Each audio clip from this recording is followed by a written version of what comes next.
My name is Liv. Toots is in the studio with us today, being such a sweet, snuggly boy. How you been? How you doing? Please don't. Thank you. Okay, sorry. Somebody wants to say something, and he knocks over the microphone when he does. I have a list today that we're going to work through, some life updates. I am emotionally unstable. So I upped my anti-anxiety medication, which has been so helpful, except my sweet baby Tramix is not here, right? He is hiking. He is currently still in Lake Tahoe, and it has been rough McRufferstein for me. I am learning a lot that I wasn't prepared for. I don't think there was a way to prepare for it because you don't know what it's like to miss someone until you do, right? So that has been brutal. Like, not even going to sugarcoat it. Like, it sucks because I might have talked about this last week. I don't know. I don't remember.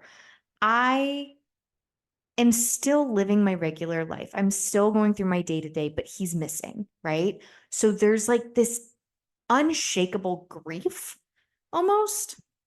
Like, the closest thing I can describe it to is grief because I'm having to experience what life would be like without him. And I know that it's temporary. I know that it's fake, but it still is so painful. And I think it like identifies for me. I'm like, oh my God, I never want to feel this again. I never want to feel what it's like to not wake up and know that you're here, like that's awful to even think about. And I like had a girlfriend who was like, it is kind of funny though, because the past couple people you've dated, you've been like, they won't leave me alone. They just want to spend time with me and like get the fuck out of here. And I was like, yeah, historically, I have loved relationships where we don't want to spend time with each other. Or like we spend one day a week actually spending time with each other. And then we're like, I need a break. You're so annoying. I gotta go somewhere else. And I'm like, this is the first person that I'm like physically in pain that I don't get to be with. So that's fun. That's so fun. I am trying to stay motivated, but yeah. So I've had like a bunch of like little mentee bees here and there. They just come on pretty quick and hit hard. And then I'm like, okay. And then I get over them. It's great. So that's fantastic. I am updating my resume because I think it's important to always do. And I don't know what good looks like, to be so honest. Like, I think I have a great resume. And then I feel like I look at other people's and I'm like, should I have more on here? Like, I don't like talk to me, But that's not how the world works, which kind of sucks, but that's fine. So let's get into the list. Let's get into the list. Do one. I've been watching a lot of TV and I found out that a show that I had binge watched my freshman year of college had two more seasons that I had not yet seen, right? And I was like, oh my God. The show is Unexpected, the TLC version of Teen Mom. I could sink my teeth into 10 seasons of it. I love this show so much. These girls are teen moms, right? And you're following them. And like, almost all of them came from teen mom families, right? Like, almost all of them, their parents are like, I just turned 30 and I'm a grandma. And you're like, okay, so you also had your child as a teenager. And they're like, yeah, and I didn't want this for my kid. But like, it does highlight that, like, it's very hard to break the cycle, right? Like, great showcase. But they're just so stupid. Like, and I say that as someone who was a teenager and like, as a teenager was like, I could get pregnant right now and I would be so happy and I would love to be a mom. And I look back at that and I'm like, you stupid little thing. Right. But it's even more fun because on this show, they do interviews with them. And these kids are like freshmen in high school. So they don't even understand like biologically how it works, right? There was one episode I watched, and this girl was talking about how when they had sex, he told her that she wasn't going to get pregnant because he wasn't ovulating. And she was like, he told me boys ovulate. Ovulate? Is that the word? And they were like, do you mean ovulate? And she was like, is that what it is? And they were like, yeah. He told you that he wasn't ovulating? And she was like, yeah, I found out like 2 weeks ago that boys don't ovulate. And we're like, oh, yeah, okay. Well, bright cookie here. Bright cookie here. But I also like love to see there's two different ways that it works. Okay. So like the boys' family almost always is like, oh, you fucked up, but we're here.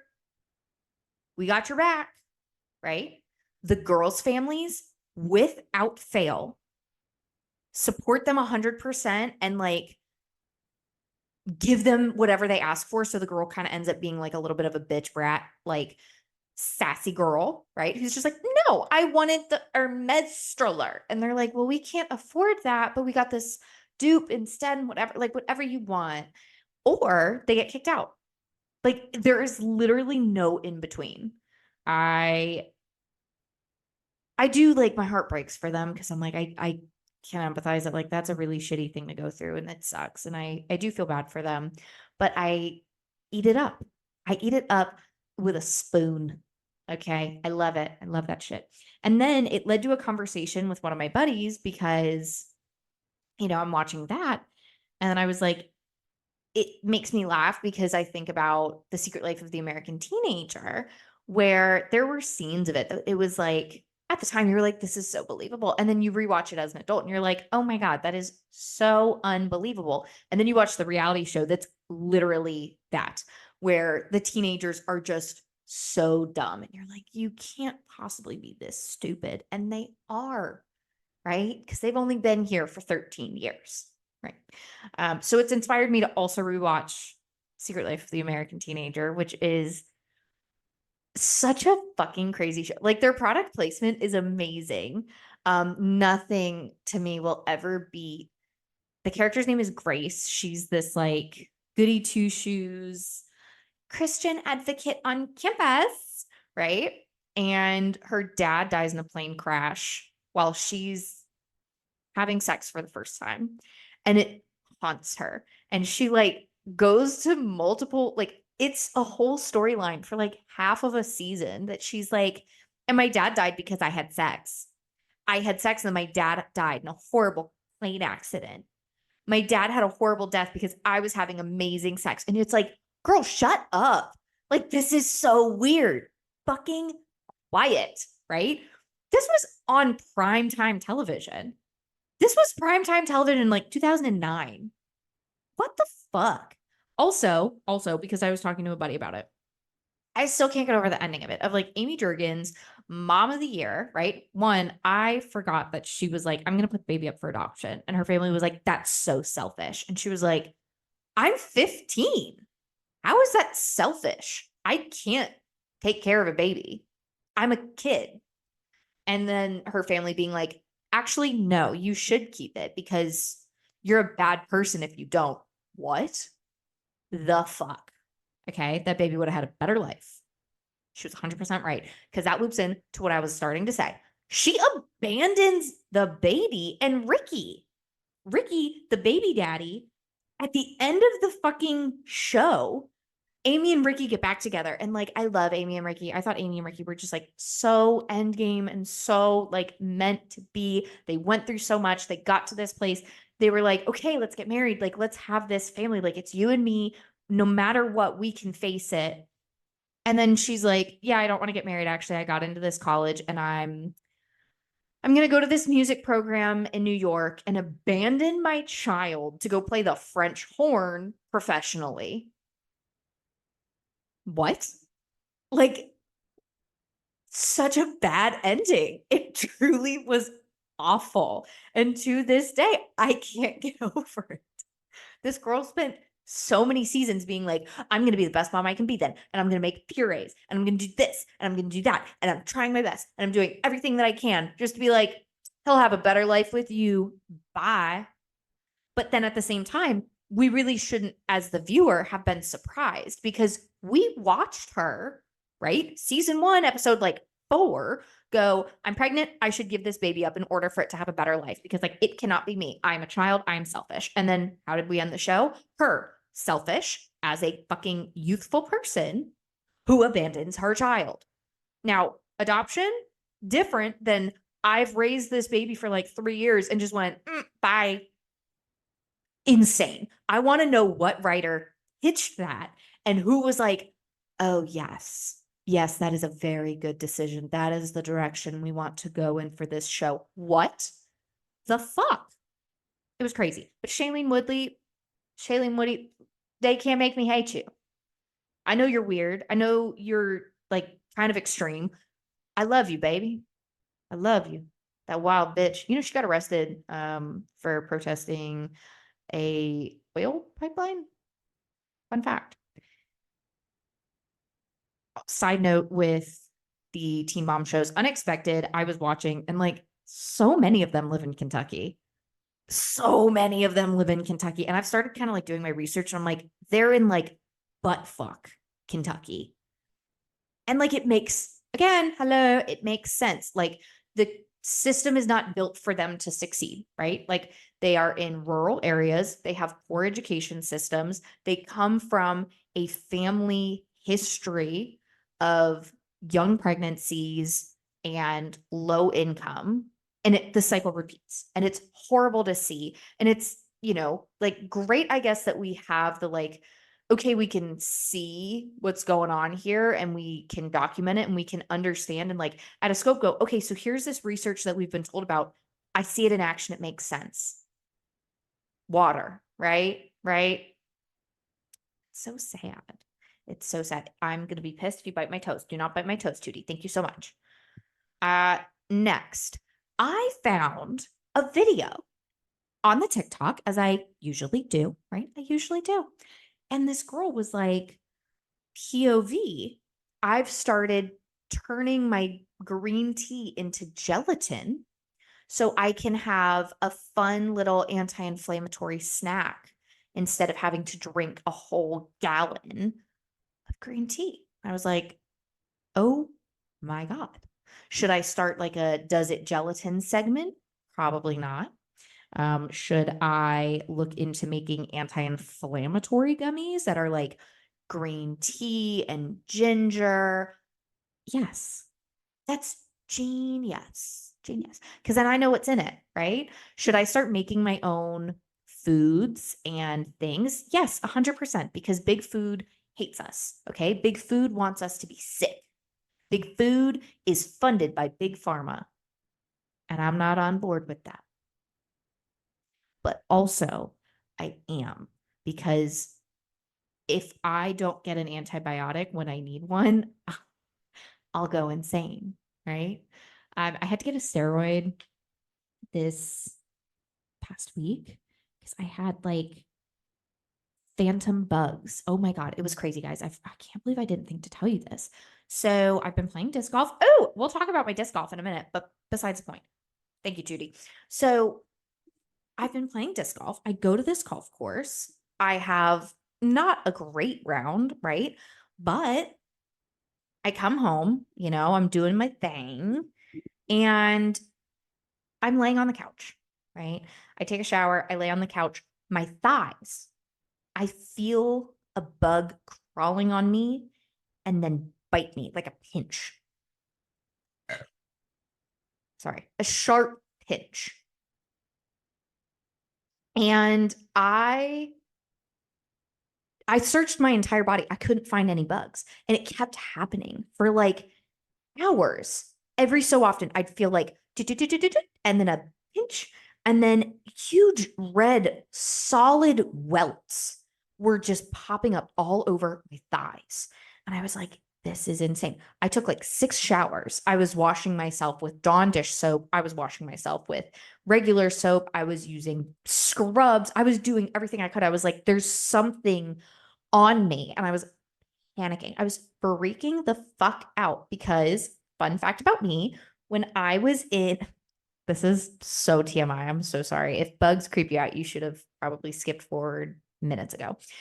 When I was like 12 years old, was I 12? I think I was older than, no, I was 13, 14, seventh or eighth grade, seventh grade. So I was 13. I was 13 and we had two cats that were indoor, outdoor, and they slept in the bed with me, like snuggled with me every single night. And one day I started getting these like itchy bumps all over my forearms, right? And it was like, oh my, like to this day, like it terrifies me. But like it's the reason why I'm terrified of bugs. Like I was already afraid of like cockroaches because like you shouldn't be here. But I got scabies when I was 13 because the cats had like fleas or mites from being outdoor cats that like hunted and killed animals and ate them and whatever. And because they had them and they slept in my bed, they gave them to me. And I had to wear long sleeves in like Florida heat. It was so awful to school. And people were like, what's wrong with you? And I was like, I don't know. The doctor says that I have to like wear long sleeves for like a while I'm having to do like, oh my God, I remember the treatment was so nasty. I had to wear the long sleeves so I wouldn't scratch myself till I bled because I was doing that because it was so painful. And I remember it like took a couple days. My parents were like looking at it and they were like, what is this rash? And they're like holding open like books of like the Grey's Anatomy, like rashes and whatever. And they're like, I don't know what this. I don't know. So finally, like took me to the pediatrician. She was like, do you guys have animals? My parents were like, yeah, we've got 3 dogs, 2 gerbils, a guinea pig, 2 cats. She goes, do any of them sleep in bed with you? I said, yeah, the cats do. She said, do they go outside? I said, yes. She said, cool, cool, cool, cool, cool. Your daughter has scabies because of the cats, probably. So you're going to want to go ahead and get the treatments for fleas, mites, ticks, right? You're going to want to give that all of the animals in that household. And then you're going to want to just boil all of her blankets, sheets, pillows, just burn it, basically. Buy new shit. And you, sweetheart, right? So what you have is bugs under your skin. And I said, what? That's what that is? Because like you could feel it like crawling. So I'm terrified of bugs because I'm like, I've had them in me. That's awful. It's scary. And you have to like lather yourself in this like ointment that kills them. And they were like, hey, so like, I know that your biggest breakout. Oh my God, I scratched myself till I bled. That's awful. When did that happen? Sorry. And they gave me this ointment. I had to lather my entire body with it. Right. And I like had to be like butt naked. And my sister had a girl, like a friend sleeping over. And I had to go out and like call for her because I was like, I need you to put this on my back. And she was like, I'm watching a movie out here. And I was like, I know, but the doctor said I have to put it on before bed. And like, I got every part of my body that I could, but I can't get my back. My sister had to put it on my back. And then I had to sleep naked, lying. Oh, it was awful. And I had like, we had a cheer competition coming up. So I was having to go to cheer practice, long sleeves, middle of summer heat, right? It was so awful. I was just so sweaty and uncomfortable. And I was like, I had to wear the sleeves because I was like, we were doing like stunts and I was somebody's base. Like I was touching multiple people. So I had to wear long sleeves. It was awful. So either way, back to the story. I have these lumps, welts forming all over my legs. The next day, I'm still feeling the crawling and biting, and welts are appearing, and I was freaking the fuck out. I was taking antihistamines. I was doing everything that I could. I could not figure it out. And I asked a couple people, and they were like, girl, I don't know. I don't know what that is. And so I called my doctor, panicked, and I was like, you have to get me in right now. And they were like, okay, well, like, what's going on? We can get you in September. And I said, no, I have bugs in my skin right now, is what it feels like. And I'm freaking the fuck out. And they were like, okay, we can get you in tomorrow at 11 a.m. And I said, thank you. Thank you. So I go in, I look at the doctor, and she was like, "Hi. So, like, I'm confused." And I was like, "Cool. This welt I've had since 2 days ago, and it is still red and solid and painful, and it's starting to go down, but like, I just have so many splotches all over my legs." And she was like, "Okay, well, I'm going to give you a steroid cream to help it go down. I'll refer you to a dermatologist." But like, yeah, girl, I don't know what that is. I was like, "Okay." She was like, "Do you like go outside a lot?" I was like, "Well, I've been playing disc golf. I go to the park." She was like, "Okay, well, maybe to have like uh chigger bites." And I was like, what? Bugs. Moral of the story, bugs. Awful. So I did that. I got that. I haven't actually used the cream yet. I have a couple bumps to put on. By the time Walgreens filled my prescription, I was like, most of them are down now. But again, with a bug bite, it shouldn't last for like 6 days. That's crazy. So that was my story with the bugs. Disc golf. I am picking up more hobbies, right? And I honestly I kind of like it. I'm really liking it, honestly. If you watch my content on the Tiki Talk, you've seen it. And I'm not like awful. I'm not bad. My aim isn't great. And I'm still learning how to throw. But besides that, like, I'm really not that bad. So moral of the story, try new things, right? Start new hobbies. I have maybe played 10 rounds, right? And I can physically see how every time I play, I have gotten better and it encourages me to keep going, right? I've only gone to a couple of like 9-hole courses. So I haven't played a full 18 holes, but I'm getting better at it. And there's definitely a culture with it that I'm learning where like it's a lot of dudes. It's very male dominated. I'll give it that. And it's like, I'm going to be kind when I say this, but like weirdos, right? Like I love my man. He's a little bit of a weirdo. So am I. Like it's why we work. But he's a big disc golfer and like he's traveling right now, right? He is staying in like Tahoe and has won 3 tournaments. Like just like showed up and was like, "Yeah, I'm just gonna play these. Can I borrow a disc?" And like it's a very friendly community where like you just kind of go and wait at the park for a little bit and like, "Hey, do you wanna play together?" Sure. Okay, yeah, let's go together and like briefly chat, whatever. And I've had 2 people that like I bring my little phone tripod so I can film myself and I can see how I'm throwing in order to like make adjustments because I know that when I throw, I think that it feels right. But I'll throw and I'm like, it was my arm too far up because like that didn't go where it should have. And then I go back and I watch the video and it's the whole thing because that's how I am. I think it's great to film yourself in order to make adjustments when you're doing physical activities, right? I do it when I work out, I do it when I play.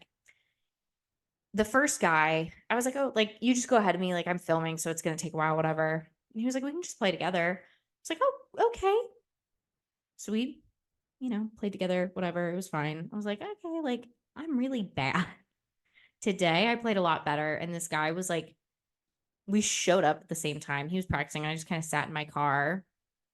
And then he like started playing by himself. I got 1 hole in and he was like, "You want to play together?" It's like, Sure. Name's Al." Okay. Nice to meet you. Uh, but he was actually like physically, I was originally like, I'm a little scared. Such a sweet guy, like was giving me tips and pointers and was like, "No, hey, come on, throw that again. I know you can do better than that. Like, just you got to really like whip your wrist here. Like, do this. That's it. Hell yeah." And I like played the best I've ever played. And it was, I think, a good portion of it because like someone was cheering me on. And I was like, "Oh, thank you." So it's been really fun. I've been enjoying it because I feel uncomfortable just like going to the park and walking by myself.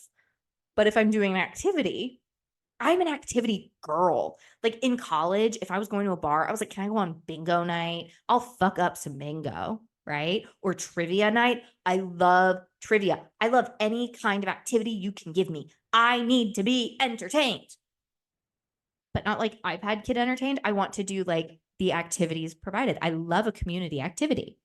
Okay. The most fun ever. I'd be a really great activities director. Just a thought. So yeah, I've been playing disc golf. It's been going pretty well. And it did cause me to have some weird rash on my legs, but that's fine. We'll figure it out. Also, this week I went to a Hozier concert. Big, huge, freaking shout out to fancy dinner friend Hannah. Hannah invited me to go with her to see Hozier. She had tickets, and we drove up to Ohio. It was on a Wednesday night, which, like, crazy to have a concert on a Wednesday night, but like, I think it was sold out. Like, genuinely, every single seat was filled, right? He is such a great performer. I love Hozier's music, right? Like, he speaks to my soul. I cried so much. I did. He just sings to me, right? He hits me in the soft spots. And so, great performance, right? He sounds just as good in person, which is amazing. He's so funny. If you haven't seen any of his like little talking bits online, there's been concerts where he's talked about like his beekeeping. There's been some that he talks about eating silica gel packets, and someone brought a sign that said, "Want a snack?" And it had 2 little silica gel packets on it. And he was like, "Yeah, actually throw them up here." And like, took them and was like, "You can't save me from myself." Okay. So he's fucking hilarious. He's so gorgeous. He's so beautifully talented. He speaks to my soul. Hosier, I love you. Okay. I do. I have a type, and it's named Andrew. And he meets that list. So I did tell it to my Andrew. I was like, the fight for number 1 Andrew in my life is like really tight right now. I just want to let you know, because this one just serenaded me. He was like, fuck off. Okay. I'm better. Okay. Yeah. And that's actually all that I have. I actually had that I'm making new hobbies and playing disc golf on here. I encourage everyone, check out your local garage sale. I bought a table and 4 chairs for $30. They're not great, but I've also come to realize that like I can decorate anything, truly. Like, I just have to like get the piece to get started. Like, I just need to get something and then decorate it. So like, it's not the most expensive table in the world. It's got a little bit of water damage and whatever, but like, who cares? Put a tablecloth on it. And I'd rather have a table that I can actually have people sit at than, have a table that's just like not usable because it's too nice, whatever. Like, things are meant to be used. Your house is meant to be lived in. And I'm trying to get my house to a point, because like I haven't had like a livable house. Like, it's livable, right? But it's not like entertainable. It's not as welcoming as I want it to be. So I'm getting there, and I'm so excited about that. And I think every day about reaching out to an interior design class and being like, hey, here's my home. Here's the vibe that I want. Can your students tell me how to make that happen with a budget of $500? Here you go. Have at it. And just see what they can come up with. That's all for me. I love you all so much. I'll talk to you next week. Hugs and kisses. Don't forget to give me a follow on TikTok at Lived Left Loathed. You can find me on Instagram as well. If you find me on Instagram, send me a message. Let me know. We'll see if you can really spot me. Okay. All right. Well, I love you so much. Send us an email at longdfriendspod@gmail.com. Thank you so much. Don't forget to like, subscribe, share with a friend, comment below, and tell us how much you love the show. Okay. Bye.